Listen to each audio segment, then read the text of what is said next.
Salut à tous, on se retrouve pour l'épisode 3433 du Zap Image. On commence aujourd'hui en ce lundi 29 septembre avec des anniversaires et on commence tout d'abord avec le gardien de but de Liverpool. Il s'agit de Georgi Mamardashvili. Il fête aujourd'hui ses 25 ans, n'oubliez pas qu'actuellement c'est la doublure d'Alisson Becker. Donc bon anniversaire à lui. On peut voir par exemple Alberto Costa, arrière droit du FC Porto. Il fête aujourd'hui ses 22 ans. On continue, on va parler maintenant de tout ce qui s'est passé sur le week-end dans les gros championnats en Europe ou même dans les autres championnats. C'est parti, on commence comme tous les lundis avec le championnat français, la Ligue 1. Et toujours avec le dernier match qui s'est joué le dimanche soir, 20h45, c'était hier. Donc entre Rennes et Lens, bon, rien à dire, 0-0. A noter que côté Racing Club de Lens, ils ont pris carton rouge au bout de 1 minute de jeu. Jonathan Gradit a pris rouge, je ne sais pas trop ce qu'il a fait, j'ai pas vu le match. Je sais même, j'ai même pas vu le résumé de la rencontre. Bon bref, il a pris rouge. Donc Rennes... avec un joueur en plus pendant tout le match, ils n'ont pas réussi à marquer un but. Donc du coup, c'est quand même un très bon point pris, bien sûr, pour l'équipe lensoise. On va parler cette fois-ci du Paris Saint-Germain. Donc là, il y a eu un peu plus de spectacle, plus de buts, bien sûr. Le PSG, c'était samedi soir, affrontait l'AG Auxerre. Et le Paris Saint-Germain s'est imposé 2-0 contre l'équipe bourguignonne. Donc les deux buteurs, Zarbani et Beraldo. Donc c'est les deux défenseurs centraux du Paris Saint-Germain qui ont été buteurs lors de cette rencontre. On va parler, c'est passé pas mal de choses. Donc déjà, la bonne nouvelle, c'est la victoire après la défaite contre Marseille. Paris devait réagir, donc victoire, mais il y a eu des coups durs, hein, bien sûr, deux blessures de joueurs. Bon, tout d'abord, on va voir bien sûr ce qui se dit. Hein. Donc le PSG se relance, mais s'inquiète bien sûr, hein, des rires et des grimaces. Les rires, bien sûr, c'est les deux buteurs, mais les grimaces, c'est les deux joueurs blessés. Vitinha et Kvaratskhelia sont sortis sur blessure. C'est deux titulaires cadres. Hein. Vous savez que déjà du côté du PSG, il y a énormément de joueurs blessés. Et tu rajoutes maintenant Vitinha et Kvaratskhelia. Donc tout d'abord, Vitinha qui est sorti au bout de 30 minutes de jeu. On ne savait pas hein, si c'était un truc tactique de Luis Enrique ou s'il était blessé. Il a confirmé, hein, Luis Enrique en fin de match, hein, il confirme que Vitinha est sorti suite à un souci physique. Donc il était touché en gros. Donc il a dit Vitinha, on a fait le changement car il a senti quelques problèmes, je ne sais pas. Mais on ne veut prendre aucun risque. Donc voilà, concernant Vitinha, on a l'impression que ça a l'air d'aller un petit peu mieux parce qu'il a passé des tests au lendemain du match. Hein, donc c'était hier dimanche. Et d'après le journal Le Parisien, moi je vous les infos, hein, donc bonne nouvelle pour le PSG, Vitinha devrait être présent face au Barça, parce qu'oubliez pas que le FC Barcelone après-demain en Ligue des Champions, et bien sûr avec Kvaratskhelia et Vitinha qui sort sur blessure 4 jours avant, on se dit c'est pas bon. Donc concernant Vitinha, d'après les infos, il pourrait être présent, ça serait une bonne nouvelle hein, pour le PSG. A noter que Fabien Ruiz et João Neves devraient eux également être aptes. Ça se trouve, il y aura peut-être les trois titulaires normalement indiscutables au milieu de terrain du PSG qui pourraient être titulaires face au FC Barcelone, on verra. Donc concernant Kvaratskhelia, donc lui il entame une course contre la montre pour répondre présent au rendez-vous. Ça semble très compliqué. Hein. Concernant Kvaratskhelia, on a pu le voir, il est sorti à la mi-temps, mais juste avant la mi-temps, il se touchait derrière la cuisse, tout ça. Ça va être très compliqué les gars de le voir jouer donc après-demain. Normalement, c'est certainement une blessure jusqu'au janvier, ça prend plusieurs semaines hein, de rétablissement. Donc voilà, Kvara, ça sent quand même le forfait concernant Vitinha. Il pourrait être présent, on en saura beaucoup plus dans la journée et demain. On continue avec un autre Portugais. Donc là, il n'a pas été blessé, il a joué. C'est vrai qu'il a du temps de jeu actuellement, vu qu'il y a pas mal de joueurs blessés en attaque. C'est Gonzalo Ramos. Il n'a pas été bon, les gars. Une note de 2 sur 10 hein, dans le journal L'équipe. Voici les notes des joueurs du Paris Saint-Germain. Donc 2 sur 10 hein, pour Gonzalo Ramos. Donc 2, les gars. C'est même pas un très mauvais match. En dessous de très mauvais match, c'est un match fantomatique hein, de la part de Gonzalo Ramos. Donc sinon, les notes les plus hautes, bien sûr, Zabani, Beraldo, Hernandez, même Chevalier, même Zarebri, ils ont tous obtenu la note de 6 sur 10 lors de cette rencontre. Mbaye et Kvaratskhelia de 4. C'est qu'Mbaye, hein, bon, on sait qu'il est tout jeune hein, du côté du PSG, mais je trouve que c'est quand même très léger. Tous les matchs qu'il a pu faire, c'est oui, un joueur plutôt. Tu vas le faire jouer 5-10 minutes à la fin d'une rencontre, mais le mettre titulaire, après il n'y a pas le choix. On sait qu'il y a beaucoup de blessés, mais c'est vrai que c'est un joueur qui pèse quand même très peu. Hein, après il est tout jeune, on en reparlera peut-être dans quelques années, mais c'est vrai qu'il a encore beaucoup, une belle marge de progression. Et c'est vrai que Luis Enrique, il a fait jouer pas mal de jeunes, vu qu'actuellement il y a pas mal de blessés, comme le jeune Quentin N'Djantou, un tout jeune joueur né en 2007, voilà, la nouvelle génération, donc fait ses débuts en professionnel avec le PSG. Il avait été buteur il y a quelques jours. Donc le PSG avait gagné, c'était la Youth League. Les U19, ils avaient gagné je crois 5-1. Il a marqué un triplé. Hein, ce joueur les gars, avec les U19 parisiens. Donc il a joué, il a pu jouer avec l'équipe première tout simplement. Il y a pas mal de jeunes joueurs aussi. Le Matisse Jongel, un joueur que personne connaît. Né en 2008, il a pu jouer. Donc Mbaye également né en 2008. Hein. Donc Zaïre né en 2006, tout le monde le connaît. Et Mayulu aussi. Donc c'est vrai que le PSG fait profiter sa jeunesse ce soir. Donc tous ces joueurs-là ont pu jouer, avoir quelques temps de jeu lors du match contre l'AG Auxerre.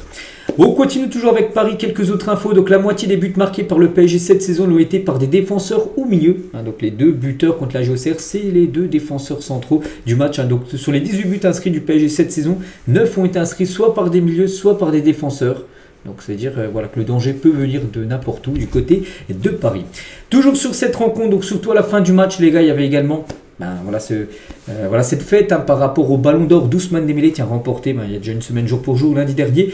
Donc les banderoles, donc prince de la ville devenu roi du monde, Ousmane Dembélé bien sûr avec ce magnifique tifo géant bien sûr avec le joueur, avec ce magnifique bien sûr Ballon d'Or qu'il a pu présenter aux supporters parisiens à la fin de la rencontre, et quelques déclarations de Dembélé qu'il a pu faire, c'était hier matin sur l'émission Téléfoot. Donc tout d'abord il a dit: tout le monde m'a envoyé un message, mes coéquipiers du PSG, du Barça, de Dortmund, ses anciens collègues, même David Beckham et Lionel Messi lui ont félicité tout ça, l'ont félicité par rapport à son Ballon d'Or. Il a dit: le Ballon d'Or, j'ai dormi avec, et c'est ça qu'il y a des photos qui circulent d'Ousmane Dembélé avec son Ballon d'Or dans son lit.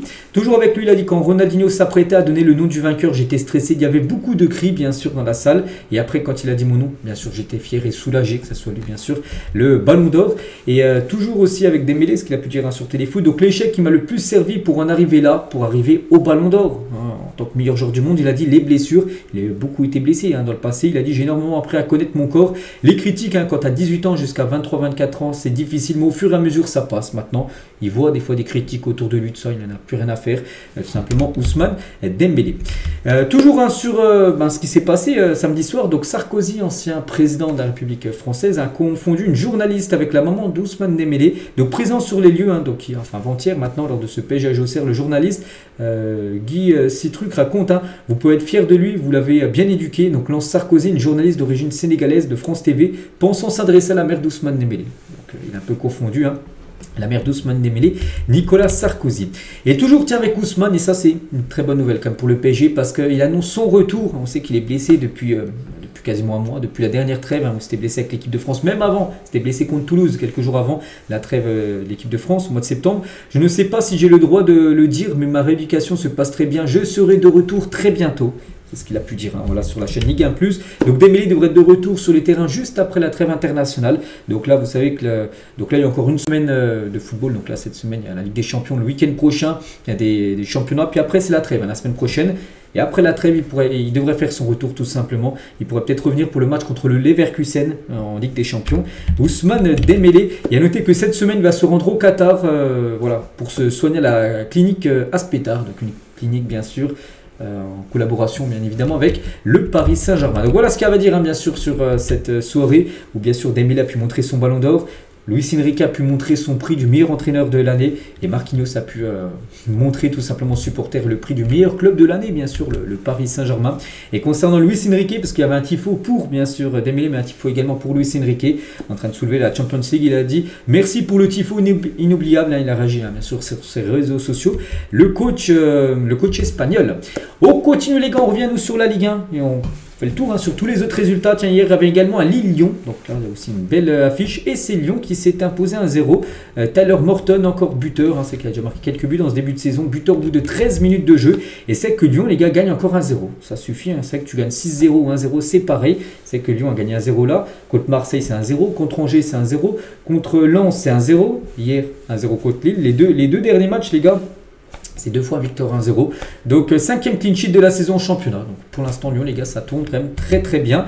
Donc concernant Lille, donc eux ils ont perdu, c'était le match qu'il ne fallait pas perdre. Donc Lille n'a pas marqué déjà à domicile pour la première fois depuis février 2023. Ça faisait 60 matchs d'affilée que Lille mettait au moins un but. Donc toute compétition confondue, que ce soit Ligue 1, même Ligue des Champions. La saison dernière ils ont joué quand même quelques matchs à domicile.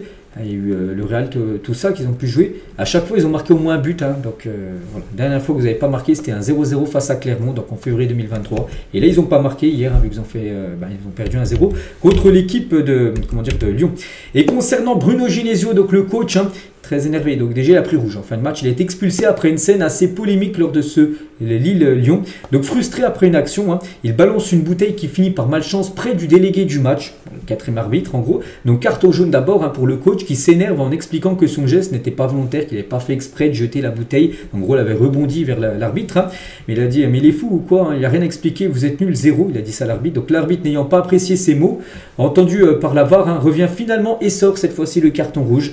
Un peu surprenant voilà, ce qui s'est passé. Donc voilà, il a un peu disjoncté à la fin du match, mais voilà, il a pris rouge direct alors que pour lui, il n'avait pas fait exprès de jeter cette bouteille. Et Olivier Létang, le président de Lille, défonce l'arbitrage français, allume Mickaël Landreau, le président de l'arbitrage français. Il a dit on a un vrai problème de fond avec l'arbitrage en France, où on a des gens à la tête qui n'ont pas les compétences. Mickaël Landreau, rien contre lui, mais on se demande tous ce qu'il fait là. Mais président des arbitres en France. qu'est-ce qu'il fait là? Est-ce qu'il a de la... Avant, il était plutôt gardien, hein, voilà, il n'a jamais été arbitre. Donc, pourquoi c'est lui le président des arbitres? On ne sait pas. Donc tous les week-ends, sur chaque match quasiment, il y a des problèmes, que ce soit pour Lille ou même sur beaucoup de matchs, les gars, il y a toujours des problèmes d'arbitrage. Et voilà, Olivier Létang s'est plaint par rapport à ça. On continue avec d'autres rencontres. Tiens, Lorient contre l'AS Monaco. 3-1 pour Lorient, les gars, belle victoire. À noter que Monaco, ils ont pris rouge à la 38e, puis après ça a été descente. 38e prendre rouge. Bomba 2 minutes après marque. Voilà, côté Lorientais, ça a été compliqué. À noter qu'Ansu Fati a été buteur sur penalty côté AS Monaco.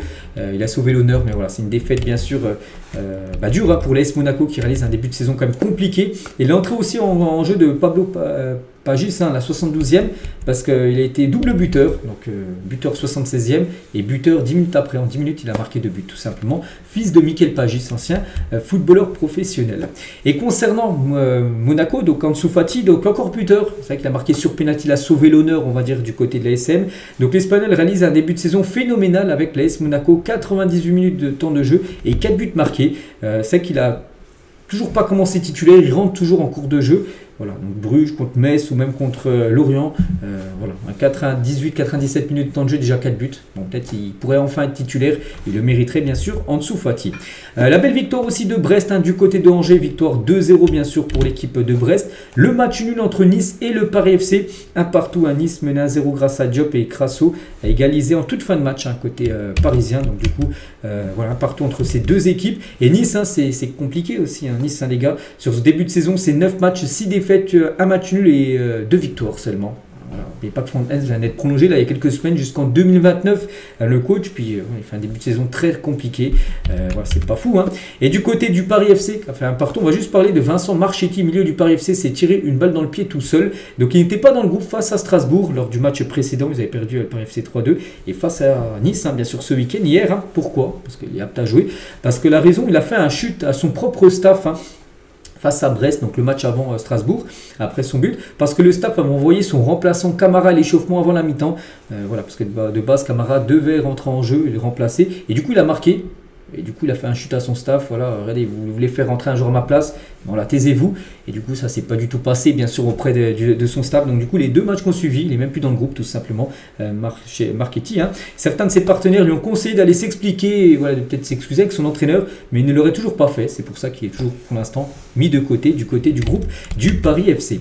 On continue avec Toulouse et le FC Nantes de partout, hein, lors de cette rencontre, il y a eu des buts, hein, on peut voir tous les buteurs lors de cette rencontre, et le match nul entre Metz et Le Havre, 0-0 lors de cette rencontre. Tous les résultats bien sûr de cette journée de Ligue 1, donc Marseille a parlé samedi, parce que Marseille a joué vendredi soir contre Strasbourg, victoire 2-1 de l'Olympique de Marseille. Au classement, donc deux équipes actuellement en tête avec 15 points, le PSG et Lyon, 15 points pour ces deux équipes, donc Paris est premier avec une meilleure différence de but, donc Marseille juste derrière, c'est que les gros clubs français sont en tête, hein, Paris, Lyon, Marseille, Monaco, voilà, hein, concernant cette Ligue 1, et pour l'instant, mais c'est compliqué, hein. C'est qu'il y a eu seulement 2 matchs nuls, 4 défaites, 0 victoire, c'est la seule équipe, hein, qui n'a toujours pas gagné un match cette saison.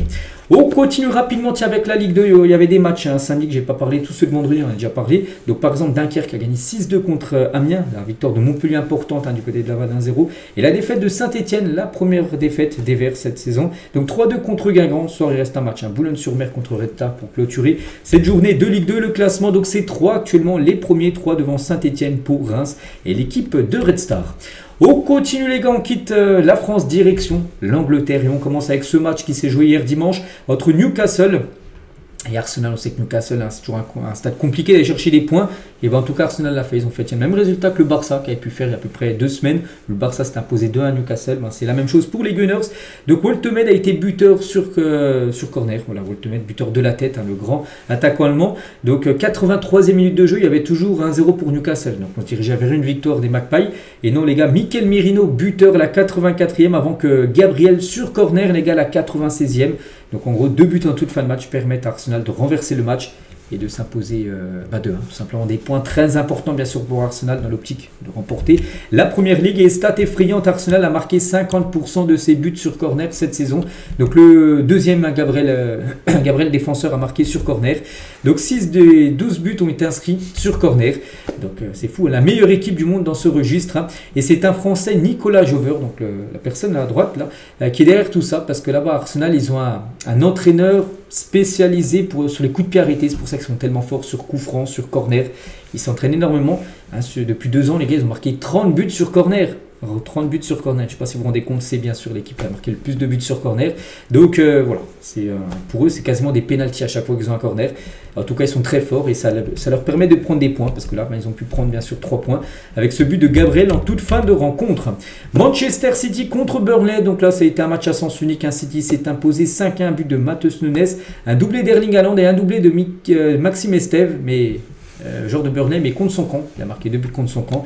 Ça a été compliqué pour lui. Donc belle victoire bien sûr de City. Haaland, un double buteur et passeur D, donc décisif sur 3 des 5 buts. Donc 9 matchs joués cette saison, 15 buts et 3 passes D. Les stats sont exceptionnels bien sûr pour Erling Haaland. Voici ses stats de fou pour l'attaquant norvégien. Et Haaland, les gars, il vient de marquer son 92e et 93e but en Première Ligue, en championnat bien sûr. Donc il devient le meilleur buteur norvégien de l'histoire de la Première Ligue. Il dépasse Ole Gunnar Solskjaer qui est à 91 buts, c'était ex aequo avant le match, vu qu'il a marqué 2 nouveaux buts, donc il monte maintenant à 93. Et Erling Haaland, puis on pense que c'est pas fini, hein. Bien sûr, s'il reste encore longtemps du côté de Manchester City, il dépassera tout le monde bien sûr, et peut-être même le premier qu'Alan Shearer aux alentours des 250 buts, Alan Shearer le meilleur buteur de l'histoire, donc lui à 93, et voilà, on se dit s'il reste je sais pas encore 10 ans, c'est sûr que le record tombera. On va parler aussi de Phil Foden, les gars, 25 ans Phil Foden, mais regardez, il totalise déjà plus de 325 matchs avec Manchester City, 25 ans, c'est énorme. Voilà, c'est bon pour l'instant. Est-ce que c'est pas le nouveau joueur d'un seul club? Peut-être, on sait qu'il y a des joueurs qui ont fait toute leur carrière dans un seul club. Il y en a quelques-uns, et lui, pourquoi pas, hein. Il a été formé à City, il a 25 ans, il a joué plus de 320 matchs du côté de City. Voilà, concernant bien sûr ce joueur qui se retrouve, hein, cette saison est bien meilleure que la saison dernière où il avait été fantomatique. Maxime Estève, comme j'ai dit, marque un doublé contre Manchester City mais contre son camp. Un match très compliqué pour l'ancien défenseur de Montpellier. On continue avec Crystal Palace. Hein, j'en ai parlé samedi les gars en faisant l'avant-match, j'ai dit que Palace, hein, c'est une équipe qui n'avait plus perdu depuis avril. J'ai dit c'est une équipe très compliquée. Et ben voilà, ils ont battu Liverpool qui avait tout gagné. Liverpool, depuis le début de saison en Première Ligue et LDC, ils ont gagné tous leurs matchs. Et ben Palace fait tomber Liverpool pour la première fois. Donc Ismaïla Sarr et Nketiah ont été les 2 buteurs du match, un but en début et en fin de match. Chiesa a marqué pourtant, hein, côté Liverpool à 87e. Liverpool pensait prendre un point, mais non. Ils perdent du coup ce match. Hein, Liverpool qui a souvent marqué des buts en toute fin de match pour gagner une rencontre. Cette fois-ci, c'est eux qui ont pris un but en fin de match pour perdre cette fois-ci le match. Donc voilà, première défaite cette saison, en toute compétition confondue pour Liverpool. Et Palace, les gars, très bonne équipe, on le sait tous. Hein. Donc pourtant, ils ont perdu des bons joueurs. Les gars, Eze est parti. Michael Olise est parti, mais il y a toujours voilà, un énorme vivier de bons joueurs, bien sûr, dans cette équipe. On va parler de Salah contre Crystal Palace. C'est simple, il n'a réussi aucun de ses dribbles. À chaque fois qu'il attendait un dribble, à chaque fois il a perdu le ballon juste après. Un match très compliqué de Mohamed Salah. Et concernant Hugo Ekitike, qui n'a pas pu jouer, il était suspendu. Souvenez-vous, le match avant, en AFL Cup, il avait pris rouge en montrant son maillot, tout ça. Et ben, il était suspendu, bien sûr. Il a manqué, parce qu'il aurait été là, ça aurait été une option en plus, hein, pour Ancelotti en attaque. Bon, il a suivi le match à la télé, bien évidemment, mais voilà. C'est dommage, hein, bien sûr, d'avoir été suspendu bêtement pour cette rencontre. Il aurait pu être utile, bien sûr, l'ancien joueur du PSG. On continue cette fois-ci avec Manchester United. Donc voilà, comme souvent les gars, c'est une catastrophe. Hein. Ils jouaient du côté de Brentford et défaite 3-1 de Manchester United. Donc Thiago était double buteur. Ensuite, Benjamin Sesko a marqué son premier but, hein, du côté de Manchester. Et Jensen, les gars, marqué à la 95e minute de la partie. Fernandez a eu un penalty à tirer, il ne l'a pas marqué. Donc voilà, défaite. On retient ces défaites de Manchester United. Et le bilan de Ruben Amorim, les gars, c'est une catastrophe. Même moi qui n'ai jamais coaché, je pense que si je prends l'équipe de Manchester, je ferais aussi bien que lui, ou peut-être, bon, voilà, j'ai peut-être pas les compétences, mais voilà, il y a plein de monde, les gars, qui ferait mieux que lui, même des gens qui connaissent rien au foot, parce que c'est nul, c'est son bilan, les gars, 33 matchs, 9 victoires de Première Ligue, 33 matchs, 9 victoires, et ok, hein, c'est une catastrophe, 17 défaites. Comment il fait pour être encore en place, tout simplement, Ruben Amorim? Je sais pas. Après, n'oubliez pas, les gars, que Manchester, s'il le vire dans sa première année de nomination, il a été nommé en novembre. Hein. Donc, s'il le vire, ils doivent lui donner un énorme chèque. Je crois que ça monte à plus de 15 millions d'euros, bien sûr, en prime de licenciement. Ils vont peut-être attendre de passer la barre de l'année, bien sûr, de sa nomination, peut-être début novembre. Enfin, s'il continue à avoir des mauvais résultats pour le virer, ils paieront peut-être un peu moins. Mais voilà, c'est une catastrophe, les gars. Voilà. 17 défaites en 33 matchs. Hein, c'est du jamais vu avant les Mourinho, tout ça, depuis longtemps. Hein. Bien sûr, ils auraient été virés avec des stats comme ça. Et demain matin, tu seras viré, chantent les supporters de Brentford à Ruben Amorim. Donc demain matin, c'était hier matin, parce que le match a été joué samedi. Bon, il n'est toujours pas viré, parce qu'on a l'impression qu'il a une... Il est protégé, on a l'impression, Ruben Amorim, mais c'est pas possible, les gars. Pas possible, 17 défaites en 33 matchs. On parle quand même de Manchester United. C'est fou, hein, ce qui est devenu quand même ce club. Hein. Et il y a un entraîneur, les gars, qui pourrait peut-être le remplacer, peut-être en novembre, hein. Et ben c'est Xavi, les gars, l'ancien entraîneur du Barça, souhaitera absolument entraîner Manchester United sans même jouer une Coupe d'Europe, hein. L'ancien coach du Barça étudie actuellement la Première Ligue. Aucune discussion n'a été entamée à l'heure actuelle, mais c'est une option, c'est Fabrizio Romano qui le confirme. Voilà, que Xavi peut être vraiment un grand candidat pour Manchester, pourquoi pas. C'est que Ruben Amorim, ça marche pas. Voilà. Même s'il gagne tous ces matchs là, 2-3 matchs d'affilée, on sait que ça va retourner dans une spirale. Après, bon, on va faire 5 défaites d'affilée. Il faut changer quelque chose. Voilà, pourquoi pas Xavi. Voilà, Xavi peut-être avec une autre méthode, hein, pourrait bien sûr faire peut-être du bien à Manchester. Et toujours avec eux, hein, Bruno Fernandes, donc le capitaine, hein, bien sûr. Donc il a déjà raté 2 pénaltys cette saison, là contre Brentford, il loupe un péno. Et contre Fulham aussi, il avait loupé un péno. Pourtant, normalement, il excelle, hein, dans les pénaltys, mais en tout cas, il a déjà loupé 2 en ce début de saison. Concernant Sesco, il inscrit son premier but sous les couleurs de Manchester, enfin, on peut dire. Donc il était à 6 matchs joués. 0 fois décisif, on l'appelait 0-0-6, on avait peur du 0-0-7, hein, et du coup non, hein, il a au moins été buteur lors d'une rencontre, mais bon, défaite quand même de son équipe. On continue avec Chelsea aussi, battu Chelsea, hein, contre Brighton, et défaite 3-1 de Chelsea en plus à domicile, hein. Enzo Fernandez a été buteur au bout de 24 minutes de jeu, donc ça se passait bien pour Chelsea jusqu'à cette 53e minute de jeu où ils ont pris rouge. Chalobah a pris carton rouge après à 10 contre 11. C'était compliqué parce que Welbeck, double buteur, 77e et 90 plus 10 minutes de temps additionnel. Il a marqué un but. Et aussi De Cooper à la 90 plus 2 minutes de temps additionnel. Rose ont pris 3 buts en toute fin de rencontre et du coup défaite pour l'équipe de Chelsea. Victoire 3 de Aston Villa contre Fulham avec un but de Watkins, McGinn et Buendia. Donc ça c'est bien. On sait qu'Aston Villa a du mal à marquer en ce début de saison. Ils en ont marqué 3. Lors de cette rencontre, à noter que Watkins a été buteur et retrouve le chemin des filets parce que lui, les gars, c'était une catastrophe, hein, ces derniers temps. Voilà, les stats, ça ne ment pas, les gars. L'attaquant a mis fin à une dizaine de 700 minutes sans marquer en première ligue. Donc 700 minutes, ça équivaut quasiment à, je sais pas, 8 matchs à peu près. Voilà, donc pour un attaquant, un buteur, un numéro 9, pendant 8 matchs, tu ne marques pas, ça commence à coincer. Bon, il a réussi à marquer hier. Enfin, ce week-end, ça va lui faire du bien. Les autres résultats, il y a qui j'ai pas parlé. Tiens, par exemple, Sunderland, les gars, qui s'est imposé 1-0 du côté de Nottingham, hein, Sunderland, équipe surprise. Nottingham, les gars, c'est compliqué. Hein. Je postais Postecoglou, ancien coach de Tottenham, il est arrivé pour prendre cette équipe. Toujours pas de victoire. Hein. Ça fait sur 5 matchs, 3 défaites, 2 matchs nuls. Attention, parce que si ça continue, ben, on sait qu'il pourrait sauter. Hein. Sinon, un autre match, hein, donc c'est ce soir, Everton-West Ham. Et du côté de West Ham, bah ça, l'entraîneur est fini. Hein. Graham Potter est viré par West Ham de son poste d'entraîneur. Et du coup, c'est Nuno Espirito Santo, tiens, qui était l'ancien coach de Nottingham Forest, qui est maintenant remplacé par Ange Postecoglou. Donc Espirito Santo devient le nouveau coach de West Ham. Donc ce soir, premier match pour lui, bien sûr. Le déplacement du côté d'Everton, hein, pour clôturer cette journée de Première Ligue. Et le classement, ça donne quoi? Donc Liverpool en tête, bien sûr, 15 points. Donc Arsenal revient à 2 points de Liverpool, vu qu'Arsenal s'est imposé, Liverpool a perdu. Donc bon week-end pour les Gunners. Hein. Donc Palace 3e, hein, c'est mérité. Palace, c'est une très belle équipe. Sunderland 5e, les gars. Donc pour l'instant, c'est pas mal. Objectif, bien sûr, se maintenir. N'oubliez pas, lors des 2 dernières années, les 3 qui sont montés sont descendus l'année suivante juste après. Donc Sunderland, n'oubliez pas, c'est une équipe actuellement promue. Bon, j'ai pas dit qu'ils sont 5e, que voilà, ils vont se maintenir.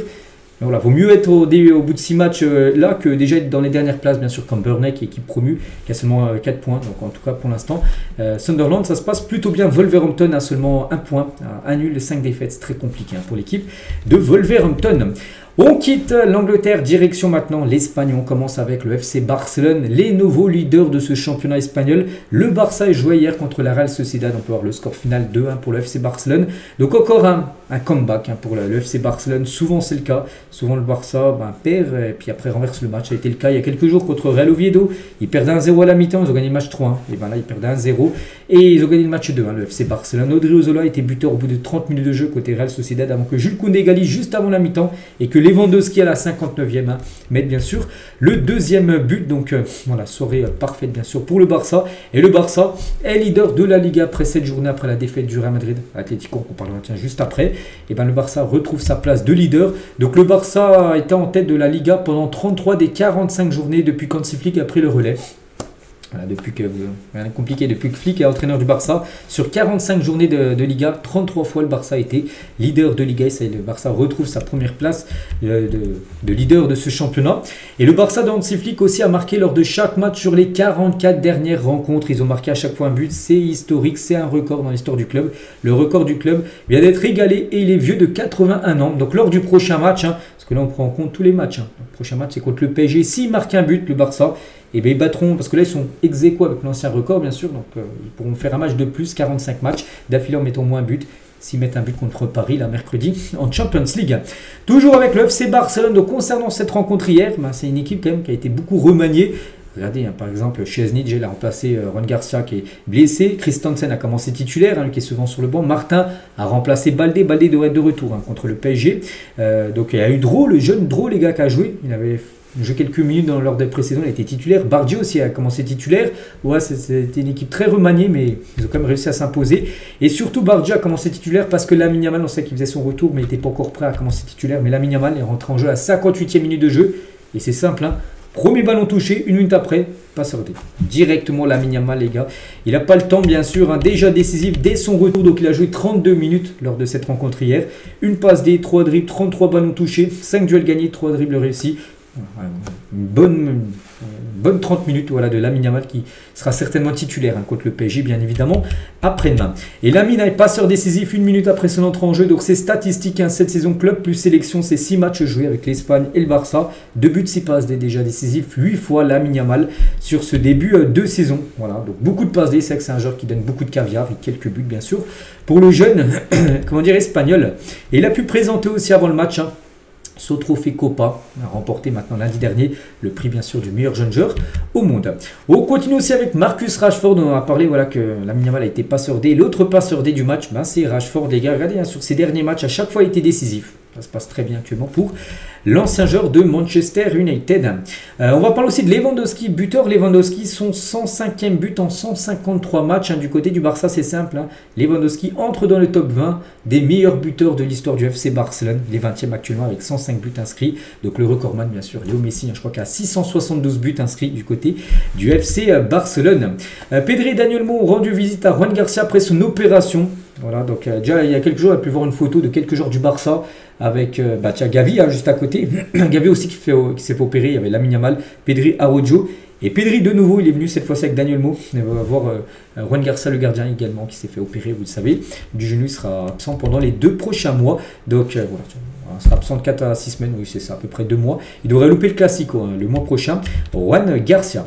Concernant Baldé, sera bien de retour contre le PSG après-demain. Voilà, après ce qui sera titulaire, on verra où Gérard Martin commencera au poste de latéral gauche.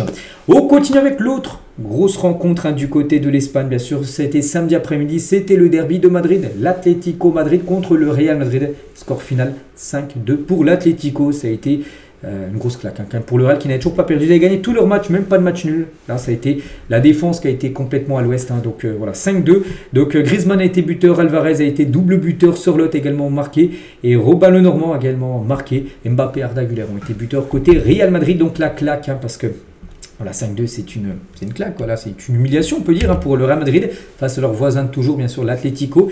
Et l'Atlético n'avait pas marqué 5 buts contre le Real Madrid depuis 75 ans. On parle de match officiel, parce que oui, il y a, je sais plus, 4-5 ans, l'Atlético avait gagné 7-3 contre le Real, mais ça avait été un match de pré-saison, vous savez, les matchs qui se jouent aux États-Unis, tout ça, un match amical. Hein. Voilà, là on parle de match officiel, ça faisait 75 ans, c'était en 1950, voilà, parce qu'on est en 2025, donc voilà, c'était une éternité. Donc c'est la 4e fois de l'histoire, en gros, que les Colchoneros arrivent à marquer au moins 5 buts face au Real Madrid. Voilà, pour eux, bien sûr, hein, pour les supporters de l'Atlético, hein, ils sont régalés, bien évidemment. Donc l'homme du match, hein, c'est Alvarez, les gars. Donc déjà, lors du match avant, il a marqué un triplé contre le Rayo Vallecano, victoire 3-2.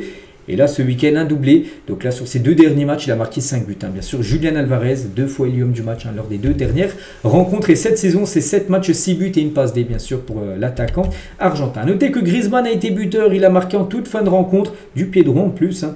Et met fin à une série de 22 matchs. On parlait de Griezmann, hein, 22 matchs d'affilée sans marquer en Liga. Et bah, c'est cette série catastrophique qui est finie pour Griezmann, vu qu'il a marqué en championnat contre le Real Madrid. Ça va lui faire du bien, bien sûr, à Grisou, maintenant qui est remplaçant. Hein. Vous savez, là, il est rentré en cours de jeu.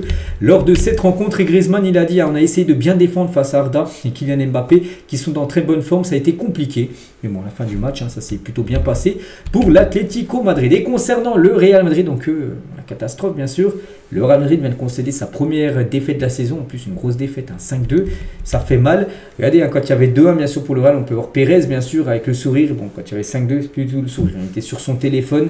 Il y a le président de l'Atlético qui est juste à gauche également.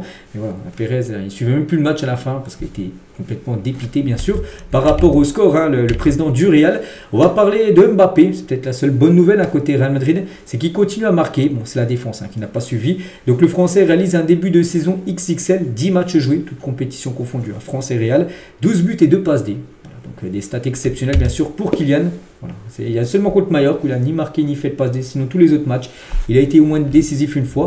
Kylian Mbappé. Arda Güler aussi a fait une belle partie, un buteur et passeur D lors de ce match contre l'Atlético. Donc cette saison, c'est 3 buts et 5 passes D pour le milieu turc maintenant qui est un titulaire indiscutable, hein, du côté du Real Madrid. C'est qu'il est passé partout.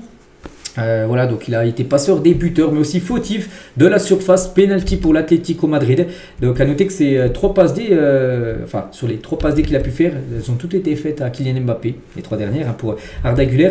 Et pour vous dire, hein, donc il a marqué un but, fait une passe D aussi. Il a donné un penalty, voilà, donc avec ce pied haut hein, dans la tête de, je sais plus, c'est Nico Gonzalez, hein, le joueur de l'Atlético, donc voilà, concernant Arda Güler. On peut parler aussi de Thibaut Courtois, il a une plaque hein, devant le Wanda Metropolitano, donc le stade de l'Atlético, parce que c'est un joueur, en gros tous les joueurs qui ont joué, je ne sais plus combien de matchs, et je crois que c'est une centaine de matchs, ont une plaque, hein, donc Courtois, bien sûr, hein, donc elle a été encore vandalisée, la plaque, parce que maintenant il joue au Real Madrid, bien sûr, Thibaut Courtois, donc voilà, il y avait des canettes dessus, plein de trucs, en gros, on ne voyait même plus son nom, à Thibaut Courtois. L'autre coup dur, hein, bien sûr, pour le Real Madrid, après la défaite, bien sûr, 5-2, c'est la blessure de Dani Carvajal, le capitaine de l'équipe, les gars. Donc, il est victime d'une lésion au solaire de la jambe droite. Voilà, donc, même si ce n'est pas médecin, des fois, je la vois, un solaire, voilà, enfin, cette blessure solaire, tout ça. Ça sent pas bon, les gars. C'est 4 semaines d'indisponibilité. Donc, il est forfait, bien sûr, là, pour les prochaines rencontres. Donc, du coup, 5 défenseurs de Real Madrid sont forfaits contre le Kairat Almaty. Le match demain pour le Real Madrid. Carvajal, Trent, Mendy, Rudiger et Militao. Voilà, le Classico dans un mois. Donc, tous ces joueurs devraient également pas jouer. Actuellement, il n'y a plus de défenseur droit du côté du Real. Alexander Arnold, il est blessé. Et Carvajal est également blessé. Il va falloir trouver un nouveau défenseur droit, peut-être Fede Valverde, qui va devoir encore de nouveau dépanner. Et concernant le match demain contre le Kairat Almaty, donc l'équipe, hein, j'ai pu voir du Real Madrid, ça, ils ont déjà pris l'avion, ils sont déjà atterris. Voilà, ils sont actuellement vers la frontière chinoise. Tout s'est bien passé lors du vol. Donc match demain 18h45 bien sûr pour le Real Madrid.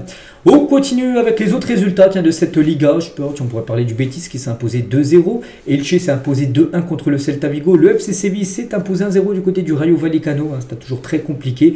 Donc ce soir il reste un match, hein, Valence contre Oviedo. Voilà pour clôturer cette journée en Liga et le classement. Bon ça y est, le Barça retrouve sa place de leader. Donc 19 points pour le Barça, le Real Madrid 18 points. Et l'Atlético, elle a toujours loin parce que l'Atlético avait très mal commencé. Ils ont enchaîné des défaites, des mauvais résultats. Bon, ils reviennent, hein, ils remontent un peu, donc toujours 7ème. L'Atlético Madrid a 6 points du Real Madrid. Donc voilà ce classement bien sûr de ce championnat espagnol. On continue cette fois-ci en Italie. On commence tout d'abord avec le gros match hier soir, l'AC Milan contre Naples. Et l'AC Milan s'est imposé demain. Donc parfait les gars, Selmakers et Pulisic ont été les deux buteurs du match. Hein. De Bruyne a marqué également côté Napolitain, mais ça n'a pas suffi. Notez qu'Estupinen a pris rouge. Hein. Côté AC Milan, ils ont joué à la fin du match avec un joueur en moins, mais ils ont réussi à conserver bien sûr cette victoire. Tiens, regardez, il y avait des légendes les gars. Hein. Modric, hein, genre, un très grand milieu de terrain. Et aussi De Bruyne les gars, lors de ce rendez-vous. À noter que De Bruyne a été buteur. 6 buts et une passe D pour De Bruyne cette saison. Ah, pas mal bien sûr ces stats du côté du Napoli. La victoire aussi de l'Inter Milan les gars du côté du Cagliari 2-0. Martinez et Esposito ont été les deux buteurs côté Inter Milan. La Juve les gars fait un partout contre l'Atalanta Bergame. Cabal et Sulemena ont été les deux buteurs lors de la rencontre et la victoire de l'AS Roma 2-0 contre les Hellas Verondovic et Soulé. Mathias Soulé ont été les deux buteurs de ce match. Les autres résultats, je sais pas, tiens, Lecce 2 partout contre Bologne, Pise 0-0 contre la Fiorentina, ou par exemple, tiens, Como contre Cremonese 1 partout. Et côté Como, le jeune Nico Paz a encore été buteur, c'est fou hein, cette saison. Il est bouillant en championnat, 5 matchs joués, 3 buts, 3 passes. N'oubliez pas que ce joueur devrait retourner au Real Madrid. Hein. L'année prochaine, le Real a une clause de rachat qui vont certainement activer lors de l'été 2026. Le classement actuellement, c'est l'AC Milan actuellement, même nombre de points que l'AS Roma et Naples. Hein. Tu vois, les 3 premiers 12 points, la Juve 4e 11 points, l'Inter 5e 9 points. Donc voilà les gros clubs, hein. Voilà, parce que les 6 premiers, c'est quand même peut-être les 6 plus grosses équipes du championnat italien sont déjà en première position bien sûr. De cette Serie A, Parme actuellement, Pise et Lecce, même Genoa, tu vois les 4 derniers avec 2 points. On continue du côté de l'Allemagne, on commence avec Dortmund contre Mayence. Dortmund, ça se passe plutôt bien ce début de saison. Ils ont enchaîné pas mal de victoires. 2-0 pour Dortmund. Alors Svensson et Adeyemi ont été les deux buteurs à côté BVB. Le match qu'il ne fallait pas louper, c'est ce match-là, les gars. Gladbach contre Francfort. 10 buts dans la rencontre et 6-4 pour Francfort. Ça a été festival de buts, les gars. Voilà, on peut voir tous les buteurs lors de cette rencontre. À noter qu'il y avait 6-0. Hein. Oui, c'est ça, regardez le score. Il y avait 6-0 pour Francfort. Ils ont marqué 4 buts Gladbach. Imaginez, ils auraient fait une remontada. 72, 78, 83 et 90 plus 9. Bon, ils n'ont pas réussi. Ils avaient trop de buts à remonter. 6 buts, c'est compliqué quand même à remonter. En mi-temps, mais ils en ont marqué 4 quand même. Donc Francfort a totalement relâché en fin de match, mais ils ont quand même gagné bien sûr 6-4. Et ce joueur, tiens qu'on parle, je vous ai dit, ce jeune Özun, les gars, continue à marquer buteur et passeur D avec Francfort. Voilà, lors de cette victoire 6-4, et ben 2 fois il a été décisif bien sûr. Allez, ce joueur les gars, on parle beaucoup parce qu'il réalise un début de saison exceptionnel. Les autres résultats, tiens, Leipzig s'est imposé 1-0, Leverkusen également s'est imposé 2-1. Le Bayern, on avait parlé samedi, donc ils se sont imposés le vendredi soir 4-0 contre le Werder de Brême. Et le classement, le Bayern Munich en tête. Devant Dortmund, j'ai dit que Dortmund réalise un bon début de saison parce que Dortmund c'est 4 victoires à nul. La saison dernière, je me souviens, ils avaient très mal démarré. Ils étaient au bout de 5 journées, ils étaient par là, 11-12e. Là, ils sont 12e, enfin 2e, là, ça, c'est bien mieux pour le Borussia Dortmund. Là aussi, les plus grosses équipes allemandes sont en tête, avec Dortmund, Leipzig aussi. Bon, il y a juste Leverkusen, aussi qui est un gros club, qui est seulement la 6e position. Voilà ce qu'il y a à dire sur les 5 gros championnats européens. On va parler aussi des autres championnats, qu'on parle un peu moins. Par exemple, tous les lundis, on parle également du championnat portugais. Voici les résultats sur ce week-end. Donc en gros club, bien sûr, le Sporting s'est imposé 1-0. Le Benfica s'est imposé, c'était vendredi soir, 2-1. Donc ce soir, le FC Porto, pour l'instant, Porto a tout gagné. Donc il joue à Arouca ce soir, bien sûr, l'équipe de Porto. Donc pour l'instant, c'est le Sporting qui est avec Porto en tête, mais Porto a un match en retard. Donc si Porto s'impose, ils repasseront bien sûr premier. Donc là aussi, les 3 plus gros clubs portugais sont aux 3 premières positions, bien sûr, du championnat. Du côté du championnat turc, donc en gros club, le Galatasaray s'est imposé 1-0 à Alanya-Sport. Donc je cherche les autres équipes. Il y a le Fener, aussi grosse équipe, s'est imposé 2-0 ce week-end. Et ce soir, le Beşiktaş joue sa rencontre. Donc pour l'instant, voilà aussi les plus gros clubs turcs sont aux premières positions avec le Gala 7/7, bien sûr déjà 21 points. Regardez, ils ont déjà 6 points d'avance sur le deuxième Fenerbahçe. Voilà. Après, si on se dirige encore vers un championnat à sens unique, bien sûr, pour le Galatasaray, Beşiktaş. Il va falloir gagner ce soir parce qu'ils sont déjà très loin. Après, ils ont 5 matchs joués seulement, Beşiktaş. C'est pour ça que ce soir, ils ont un match et un autre match aussi, également à jouer plus tard. On continue du côté des Pays-Bas, les résultats, bien sûr, du week-end. Donc, par exemple, tiens, l'Ajax, avant d'affronter Marseille. Il y a un Marseille-Ajax cette semaine en Ligue des Champions. Et ben, l'Ajax s'est imposé 2-1. C'était avant-hier samedi. Donc le PSV s'est également imposé 2-1. Le Feyenoord s'est imposé 1-0 lors de cette journée. Donc pour l'instant, là aussi, les plus grands clubs, on va dire pratiquement dans tous les championnats, les meilleures équipes sont déjà toutes en tête. Il n'y a pas trop de surprises. Le Feyenoord en tête avec le PSV et l'Ajax aux 3 premières positions de ce championnat néerlandais. C'est serré, parce que là on a 19, 16, 15, 12, 12, 12, 10. Voilà, c'est serré quand même ce début de championnat du côté des Pays-Bas. Du côté de la Belgique aussi, on fait le point. Donc la Gantoise s'est imposé 4-2. Genk s'est imposé 2-1. Également à l'extérieur où Bruges, qui avait battu son Monaco 4-1. LDC vont jouer cette semaine. LDC également, ils sont imposés 2-1. Du côté du Standard de Liège et le classement. Donc c'est Union Saint-Gilloise actuellement en tête avec 23 points. Ils ont déjà fait un creux sur le deuxième qui est FC Malines. Donc c'est que là, pas les plus gros clubs sont en tête parce que voilà, Bruges est actuellement 4e. Même la Gantoise est actuellement 7e de ce championnat. Du côté de l'Arabie Saoudite aussi les résultats du week-end. Donc on pourrait prendre qui? MC, c'est l'équipe Christophe Galtier, le coach. Ils se sont imposés 3-2 à cette équipe. Donc Al Nassr s'est imposé 2-0. C'était le duel entre Cristiano Ronaldo et Benzema, deux anciens attaquants du Real. Et ben c'est l'équipe de CR7 qui s'est imposé 2-0. Avec Kalitia, ils ont perdu 2-0. C'est fini pour Laurent Blanc. Le coach est viré, les gars. Laurent Blanc a été licencié par l'Ittihad. La défaite face à Al Nassr 2-0 était la goutte de trop pour les dirigeants du club saoudien. Et tiens, en parlant d'Al-Ittihad, on pense aussi à Benzema, les gars. Et Benzema peut-être de retour en Europe. C'est Mourinho, le coach du Benfica, qui souhaiterait le recruter dès janvier. Après, est-ce que Benzema va vouloir aller au Benfica? C'est pas. Après, voilà, il faudrait qu'il fasse un gros effort financier parce que là, on sait que du côté de Al-Ittihad, il touche 100 millions quand même. 100 millions. Bon, c'est la moitié de ce que touche Ronaldo. CR7 touche 200 millions d'euros en Arabie Saoudite. Benzema, c'est 100. Donc s'il va au Benfica, impossible pour le Benfica de donner 100 millions d'euros bien sûr à Benzema. On verra, je pense qu'il restera quand même en Arabie Saoudite. Et le classement, les gars, donc Al Nassr, l'équipe de CR7, ils ont tout gagné, 4 matchs, 4 victoires, ils sont actuellement en tête bien sûr de ce championnat saoudien.